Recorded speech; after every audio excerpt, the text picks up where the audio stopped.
자리가 멀리 계신데 한번 인사할까요? 앞뒤 옆에 계신 분들에게 은혜의 자리에 잘 오셨습니다. 은혜의 자리에 잘 오셨습니다. 예배는 은혜의 자리입니다. 예배 속에서 하나님은 저희들 만나시고 예배를 통해 말씀해 주시고 예배를 통하여 하나님께서 은혜를 부어주셔요. 그래서 저희가 예배 때 참석하는 분이 정말 예배를 드리는 분들이 행복한 사람들이고 은혜 받는 사람들이고 하나님이 기뻐하시는 사람들입니다. 우리 그리스도인들 하나님께서 우리 믿음의 사람들을 다 부르신 이유는 하나님께 영광의 예배를 드리려고 합니다. 그 예배 안에는 찬송이 있고 말씀이 있고 기도가 있고 하나님의 임재의 은혜가 있는 것이죠. 예배는 총체적인 겁니다. 그래서 우리가 우리의 삶을 하나님께 드리고 마음을 하나님께 드리고 그 열린 마음 속에 하나님께서 저에게 주시는 은혜를 받고 또 말씀을 받는 시간들, 우리 찬양은 하나님께 그 가사로 하나님께 영광 돌리고 또 기도할 때 또 하나님께 나아가는 것. 예배는 이렇게 총체적으로 하나님께서 전인격적으로 하나님 만나고 하나님의 은혜 주시는 것입니다. 그래서 예배 속에서 우리 하나님 가장 기뻐하시죠. 삶의 예배는 곧 이렇게 우리가 예배 모여서 예배도 드리고 또 가정에서도 드리고 또 삶의 예배를 통해서도 하나님께 내 삶을 드리는 것, 그것이 바로 예배입니다. 오늘 말씀은 우리가 믿음으로 살아가면서 중요한 신앙의 세 가지 원리를 오늘 본문에서 우리에게 말씀해 주고 있어요. 그것은 기쁨, 관용, 또 기도라고 하는 겁니다. 그 첫 번째는 기쁨입니다. 기쁨. 첫 번째 기쁨. 오늘 빌립보서 4장 4절 우리 한번 같이 다시 한번 읽어볼까요? 시작. 주 안에서 항상 기뻐하라. 내가 다시 말하노니 기뻐하라. 주 안에서 항상 기뻐하라. 내가 다시 말하노니 기뻐하라. 이렇게 말씀하고 있습니다. 예수님께서 승천하시고 난 뒤에 약 일주일 뒤에 오순절이 있었습니다. 이 오순절 때 하나님 앞에 간절히 기도하는 제자들과 120명의 사람들 속에 우리 예수님께서 약속하셨던 성령님께서 이제 임재하셨어요. 그래서 놀랍게 불의 해와 같이 주님께서 임재하심으로 말미암아 예수님 모든 믿는 사람들에게는 이제 성령이 임재하세요. 성령 하나님께서 우리에게 임재하셔서 예수님을 나의 주님이라 고백하게 하시고 믿음 생활할 수 있도록 성령님께서 우리와 함께 하시는 겁니다. 이게 성령님께서 우리와 함께 하신다는 것은 다른 말로 또 성령 충만하다라고 말씀하고 있어요. 여러분, 성령 충만하다고는요, 성령 충만을 받으라, 성령 충만하라 이렇게 얘기할 때 우리가 좀 오해할 수가 있어요. 왜냐하면 성령 충만하라 할 때 막 감정이 이렇게 앞설 때가 많아요. 그래서 막 감정이 뜨거워지고 무엇인가 기도할 때 막 찬양할 때 막 부르짖고 이런 감정의 표현들이 성령 충만하다라고 우리가 잘못 생각할 수 있습니다. 여러분, 성령님은 하나님이세요. 그러니까 하나님이 우리 안에 충만하다 할 때 우리가 이상한 괴성을 지르거나 우리가 어떤 동물처럼 그렇게 괴성을 지르거나 변화된 모습이나 아니면 이상한 행태의 그 사건들을 나타나게 하시는 하나님이 아닙니다. 성령 하나님은 하나님 인격적인 하나님이시잖아요. 그러니까 우리에게 성령이 충만하다 할 때는 성령 하나님이 우리의 자화와 우리 인격을 사로잡는다는 거예요. 내 삶의 모든 것을 사로잡는다는 것입니다. 그래서 우리의 성령 충만하면 우리의 뜻대로 살아가는 것이 아니라 하나님의 뜻대로 살아가게 성령 하나님께서 그렇게 잡아주시는 거예요. 그래서 성령이 충만하면 우리가 알지 못하는 이 육으로 알지 못하는 하나님의 말씀을 깨달아 알 수 있고 그 말씀대로 순종할 수 있고 또 하나님이 약속하신 능력의 삶을 살 수 있는 것, 이게 바로 성령이 충만하다는 것이죠. 그래서 성령님은 가장 우리 그리스도인들에게 인격을 변화시키시는 분이십니다. 그래서 그리스도인이 된다는 것은 바로 예수 그리스도의 삶, 예수 그리스도의 인격을 닮아 그렇게 살아간다는 것을 의미하는 것이죠. 그래서 우리의 삶을 변화시킴으로 말미암아 하나님이 기뻐하시는 아름다운 삶, 인격적인 삶, 예수님을 닮아가는 작은 예수가 될 수 있도록 말씀하시는 거죠. 그러면서 성령께서는 우리에게 인격의 변화의 삶에 있어서 성령의 9가지 열매를 주심으로 우리 그리스도인들이 하나씩 변화되게 만드시는 거예요. 대표적인 게 갈라디아 5장 22절에서 24절 성령의 9가지 열매가 우리에게 나타나잖아요. 오직 성령의 열매는 그냥 성령의 열매예요. 성령이 우리에게 충만할 때, 성령 하나님은 우리에게 인격적인 변화로 인하여 충만하게 하실 때 우리 인격의 열매들이 나타나는 거예요. 성령의 열매. 사랑과 희락과 화평과 오래 참음과 자비와 양성과 충성과 온유와 절제니 이 같은 것을 금지할 법이 없느니라. 그리스도 예수의 사람들은 육체와 함께 그 정욕과 탐심을 십자가에 못 박았느니라. 아멘. 여기서 9가지 성령의 열매가 나타나잖아요. 이 성령의 9가지 열매는 단수입니다. 여러분 많이 들어보셨죠? 단수입니다. 그러니까 9가지 열매인데 단수로 표현되어 있어요. 헬라어에서는요. 이것을 어떻게 비유할 수 있냐면 포도 한 송이를 생각해 보면 돼요.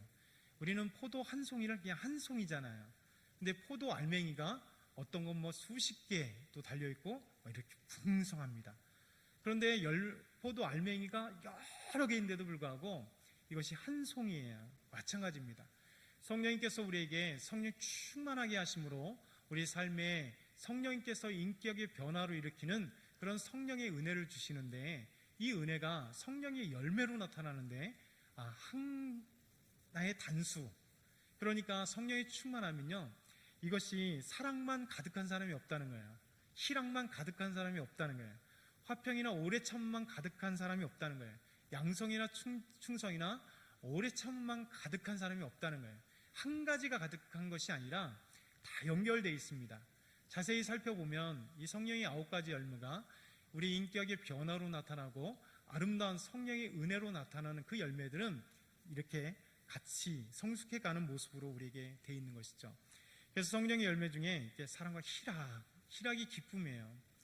사실 기쁨은 모든 사람들이 소유하고 싶어 하잖아요. 기쁨을 원하지 않는 사람은 아무도 없을 것 같습니다. 근데 요즘에 점점 왜 기쁨을 더욱더 간구할까 생각해 보면 이 삶이 점점 메마르는 것 같아요. 정이 점점 없어지고 사회가 각박해지고 사람들 사이에서도 점점 이 메말라가지는 그런 관계가 있어요. 요즘에 계속해서 뉴스를 들어보면 지금만이 아니라 계속 그래왔어요. TV 뉴스에는 온정의 뉴스들이 별로 없고 항상 그 이상한 뉴스들만 가득하잖아요. 요즘엔 이제 오늘 선거인데 이게 선거철이 되면 꼭 나타나는 것이 각 당마다 싸우고 분열하고 미화하고 네거티브 전쟁, 끊임없이 상대방을 비방하는 모습들만 있어요. 이것이 참 안타까운 모습들 같아요. 그러니 정말 정치인들에 대해서 바라는 게 뭐예요? 그냥 오히려 좋은 정책을 내고 상대방의 그 후보를 또 칭찬 좀 하고 그러면서 진짜 어떻게 우리가 시정을 베풀 것인가, 내가 시장이 되면 어떻게 우리 시를 아름답게 꾸며갈 것인가, 발전시킬 건가, 이런 것들이 더 나타나야 되는데 사람의 본 모습이 이제 중요할 때 나타나게 되죠. 결국 상대방을 비방하는 것으로 나타나는 거죠. 요즘에 계속 살인 뉴스들이 참 많습니다. 새 모녀를 살인한 사건들, 뭐 정치적인 범죄 이야기들 끊임없이 드러나고, 뭐 사랑하는 것 그 이후에 잔인한 최후의 모습들을 계속해서 뉴스를 통해서 들을 때 참 우리에게 이게 슬픔의 소식들, 고통의 소식들, 그러니 사람들은 끊임없이 들리는 소문들이 낙심시키고 좌절시키고 아프고 슬프고 그냥 짜증나는 일들만 있으니 우리에게 진짜 기쁨이 되는 것들을 많이 이렇게 갈구하잖아요. 그래서 이제 기쁨들을 막 이렇게 서로 스스로 만들어 가려고 참 많이 노력합니다. 그래서 다양하게 기쁨들을 누리려고 하잖아요. 때는 어떤 분들은 그 기쁨을 애완강아지, 반려견이라고 하는 것은, 전 반려라고 하는 것을 싫어합니다. 인생의 반려자는 정말 하나님이 주신 아름다운 사람이 반려자가 되어야 돼요. 근데 이 반려견이 아니라 애완견들, 예뻐하는 애완견이죠. 애완견들이 키우면서 기뻐하고 즐거워하는 분들이 참 많습니다. 또 등산을 통해서 또 음악, 요즘에 프로그램들이 음악이 얼마나 많아요. 그래도 음악을 들으면 기쁨이 있잖아요. 그래서 막 기쁨들이 샘솟는 그런 음악들이 뭐 트로트가 됐던 여러 가지 가요가 됐던 그런 것들이 참 많습니다. 스포츠를 즐기기도 하고 독서를 즐기기도 하고 명상을 즐기기도 하고, 그만큼 우리의 삶에 이런 것을 통해서 이제 즐거움을 찾고 기쁨을 찾는다는 것이죠. 사실 우리 하나님은 우리가 기쁨을 찾는 것 너무나 더 잘 아시죠? 하나님은 우리에게 주시고자 하는 것도 사실 참된 기쁨입니다. 근데 하나님이 주시는 것과 이제 우리가 찾아가는 기쁨과는 다른 게 있어요. 우리가 찾아가는 것은 스스로라고 하는 거죠. 내가 스스로 기쁨을 만들어가는 거예요. 등산을 해도 내가 만들어가는 거고, 스포츠 어떤 그 운동을 하는 것도 내가 만들어가는 거고, 음악을 듣는 것도 내가 만들어가는 거예요. 근데 오늘 하나님께서 우리에게 우리 스스로와 다른 기쁨이 있다라고 말씀하세요. 그것은 바로 주 안에서 항상 기뻐하라, 주 안에서 기뻐하라, 이렇게 말씀하고 있습니다. 여러분, 우리 하나님은 우리 스스로 만들어가는 기쁨이 아니라 하나님이 주시는 기쁨이다라는 거예요. 우리 스스로 만들어가는 기쁨과 하나님이 주시는 기쁨과는 좀 차이가 있습니다. 스스로 만들어가는 것은 어떤 환경적인 것입니다. 그러다 보니까 기쁨을 위해서 이런 여러 가지 행위들을 했는데 때로는 그 기쁨이 슬픔으로 변할 때가 있어요. 정말 예뻐하고 귀여워했던 그 강아지가 죽을 때 얼마나 슬퍼요? 그 마음이 계속 마음에 자리 앉는 그런 분들이 계십니다. 또 이 강아지를 데리고 나갔다가 애완교인이 막 사정없이 다른 집 개와 싸우거나 아니면 사람을 물었을 때, 그런 것이 오히려 기쁨을 누리기 위해서였던 건데 오히려 그 환경이 슬픔으로 변하는, 아픔으로 변하는 환경들이 있죠. 스포츠를 해서 운동을 열심히 해서 기쁨을 누리고 했는데 축구를 하다가 발목이 부러진던가 뭐 다치면 오래도록 그것 때문에 슬퍼하고 막 화가 나고, 게임을 막 하게 운동 경기를 응원했는데 우리가 응원했던 우리 팀이 졌을 때 막 짜증이 나고 화가 나잖아요. 기쁨을 누리고 원했던 것들이 오히려 슬픔과 눈물들이 나게 마련입니다. 이런 것들이 우리의 연약함인 것 같아요. 우리에게 분명히 기쁨을 누리기를 원하고 기쁨을 위해서 뭔가를 했는데 항상 기쁘진 않더라는 거죠. 근데 하나님이 우리에게 주시는 그 기쁨은요, 환경에 좌우되지 않는 놀라운 기쁨입니다. 바로 주 안에서 주시는 하나님의 기쁨이라고 하는 거죠. 오늘 아까 얘기했던 성령의 9가지 열매 중에 희락이 있어요. 사랑과 희락과 화평과 오래 참음과 자비 앙성과 충성과 온유와 절제, 이것이 성령의 9가지 열매입니다. 이 9가지 열매는 단수라고 말씀드렸어요. 우리 안에 성령이 인격적으로 나타나 성령님께서 주시는 삶의 인격의 변화들, 그 변화가 이 9가지 열매인데, 이 9가지 열매가 잘 보면 같은 내용들이 참 많습니다. 어떻게 보면 또 이렇게 보면 성령의 9가지가 희락, 꼭 기쁨인데, 이 희락, 기쁨만 있는 것이 아니라 다른 열매들도 보면 기쁨과 연관이 되어 있어요. 처음에 사랑이잖아요. 그럼 진실한 사랑, 하나님이 주신 그 놀라운 사랑을 하는 사람에게 기쁨이 없을까요? 아니죠. 항상 하나님을 사랑하고 이웃을 사랑하고 주님의 그리스도의 심장으로 막 사랑할 때요, 사랑에는 사랑의 풍성한 사람의 특징이 뭐예요? 기쁨이 있다는 게, 기쁨이. 여러분, 사랑하는 사람이 기쁨이 없는 사람 없잖아요. 사랑하게 되면 막 항상 얼굴이 환해서 이만큼 되는 거죠. 연인들 보세요. 지금 막 사랑했던 사람들은 막 항상 웃어요. 뭐가 좋은지 그렇게 웃잖아요. 그 이유가 뭐냐면 사랑을 하게 되면 기쁨이 넘치게 되는 거예요. 그러니까 하나님이 우리에게 주시는 놀라운 성령님으로 주시는 하나님의 놀라운 사랑, 우리의 사랑이 아니라 하나님이 주시는 그 놀라운 사랑을 경험하면 막 삶의 기쁨이 막 넘치는 거예요. 두 번째는 희락이죠. 희락은 기쁨이잖아요.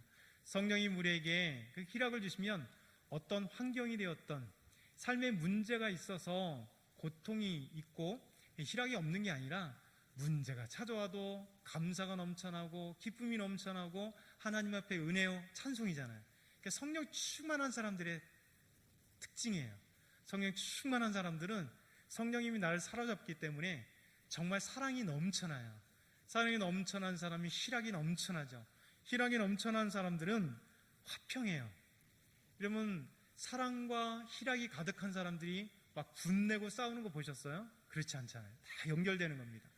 삶의 희락이 넘쳐나고 삶의 평화가, 화평이 넘쳐납니다.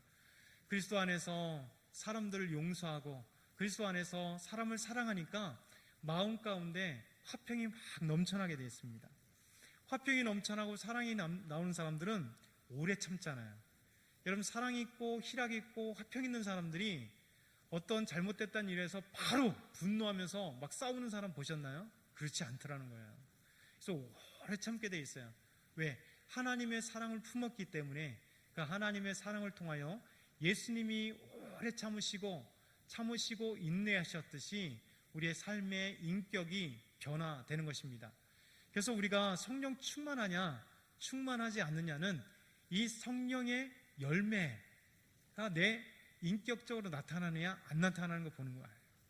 화가 확 나잖아요. 막 무엇이든 짜증이 팍팍 나고 그러면 내 안에 성령님께서 역사하시지 않는구나, 내가 성령 충만하지 않는구나 라는 것을 생각해 보면 돼요. 내가 항상 은혜를 찬송하고 막 교회에 오면 찬송하고 성도 만나면 너무 기쁘고 감사 찬양하고 그러면 내 안에 성령님께서 충만하시다는 거예요. 내가 기쁜 게 아니라 성령 하나님이 내 뜻과 마음과 생각을 잡음으로 그냥 항상 기쁘고 즐겁고 감사하고 찬양하고 어디도 있든지 하나님을 만나고 싶으니까 기도하는 그런 모습들입니다.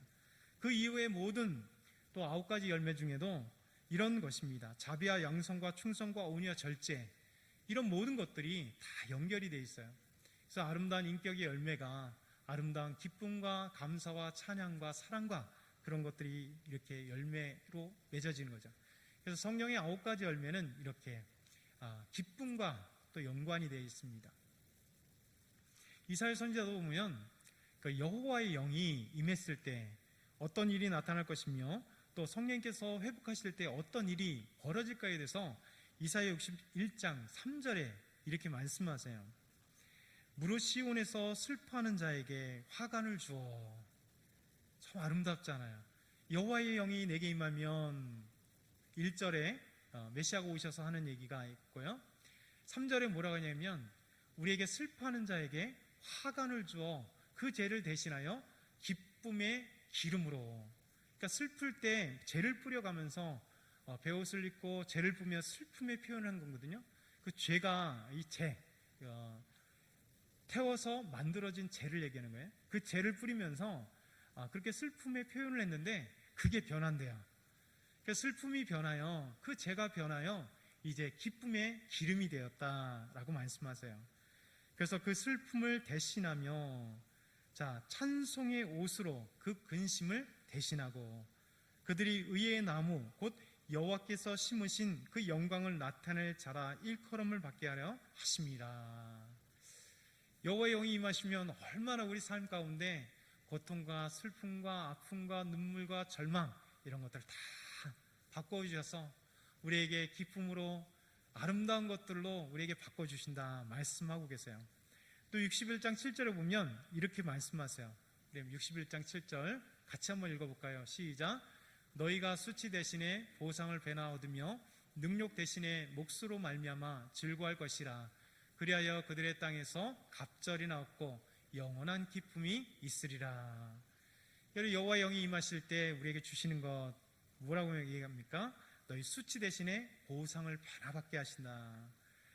능력 대신에 몫으로 말미암아 즐거워할 것이다. 이게 바로 성령님께서 하시는 일이에요. 우리에게 성령이 임하시고 성령이 충만하게 하시고 은혜로 임한 사람에게는 슬픔과 눈물과 좌절과 고통과 모든 것들을 다 잃어버리게 하시고 아름다운 것으로 바꿔주신다.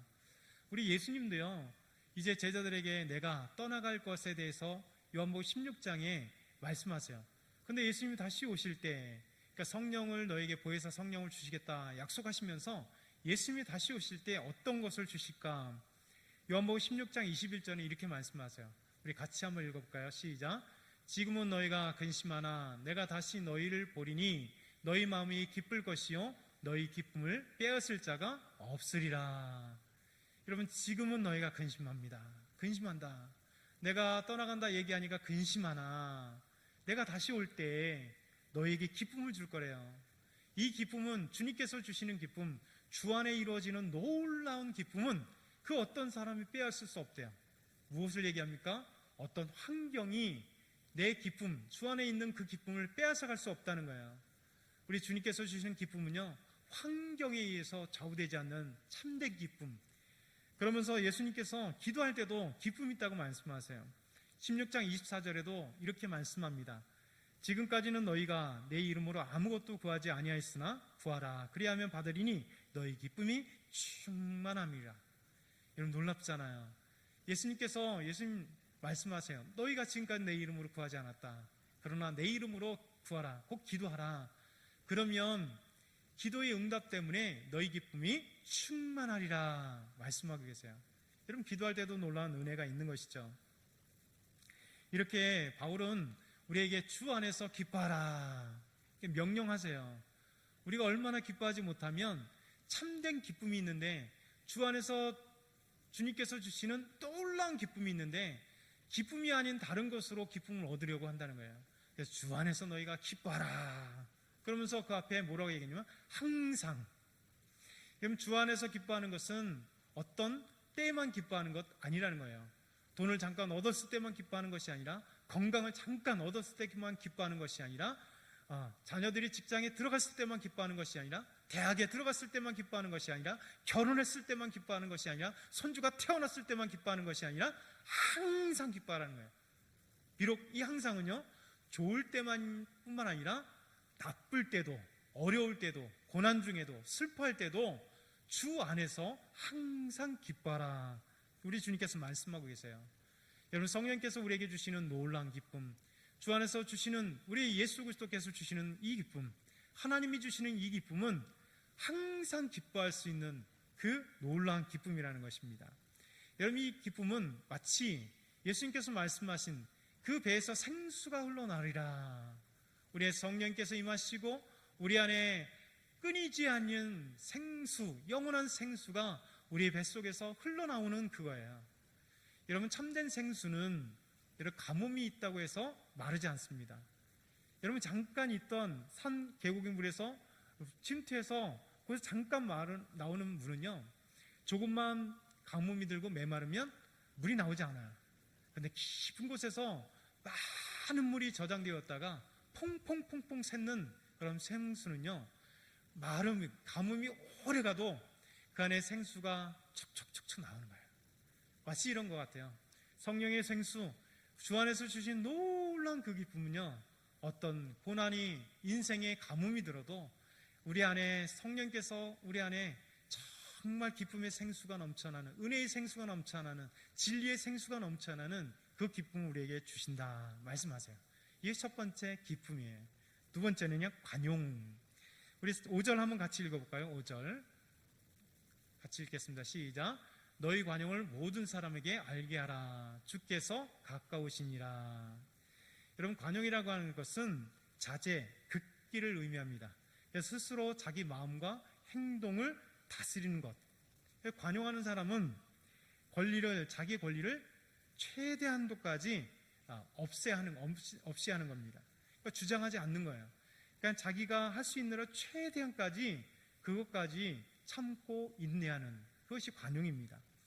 그리스도인들에게는요 이 관용이라는 미덕이 있습니다. 그래서 핍박과 환난 속에서도 오히려 분노하지 않고 인내하고, 그리고 사람들에게 아름다운 관용을 나타내는 것입니다. 그러면 기독교 역사를 보세요. 엄청나게 핍박을 받았고 죽임을 당했고 고통을 당했는데, 그런 기독교 역사는 이런 수많은 것들이 안에 들어오지만 표출하는 것은 분노가 아니라 오히려 인내요 사랑으로 나타나는 것이죠. 그래서 우리가 그리스도인들은 이 관용을 베푸는 것이 얼마나 중요한 신앙의 원리인지 모릅니다. 이 관용은 곧 십자가의 복음의 핵심이죠. 관용은 진짜 인내하시고 참으시고 자기를 절제하신 바로 예수 그리스도잖아요. 예수님께서 십자가의 죽으심으로 우리의 죄를 용서하시기 위해서 십자가의 죽으심으로 자기를 인내하시고 우리에게 자기의 아름다운 것들을 내려놓으시고 자기의 최대한의 것으로 참고 인내하신 주님의 모습입니다. 그래서 우리에게 하나님과 우리 사이 갈라졌던 죄를 용서해 주심으로써 하나님과 우리 사이를 완전히 회복시키는 일을 벌이신 것이죠. 바로 죄인들에게 향한 너그러움이 바로 관용입니다. 예수 그리스도의 관용. 이 관용을, 예수님을 닮아가는 사람들은 또 관용을 우리에게 베푸는 삶이 된다는 것입니다. 예수님은 마태복음 5장 38절에 44절 보면 이렇게 말씀하세요. 또 눈은 눈으로 이는 이로 갚으라 하였다는 것을 너희가 들었으나 나는 너희에게 이르노니 악한 자를 대적하지 말라.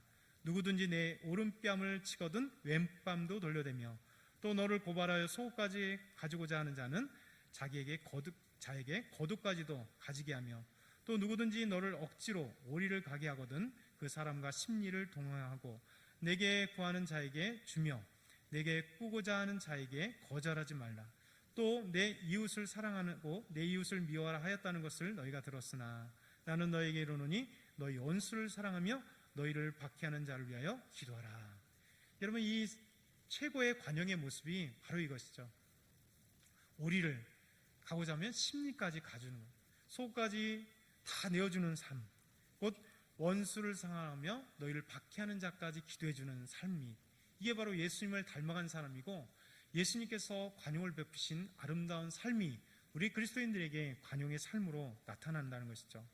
여러분, 우리 그리스도인들이 왜 관용의 삶이 나타날 수 있는가 하면 바로 십자가에 우리의 모든 것을 못 박았기 때문입니다.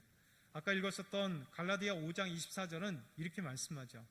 그리스도 예수의 사람들은 육체와 함께 그 정욕과 탐심을 십자가에 못 박았느니라. 이게 진정 변화된 사람들의 모습입니다.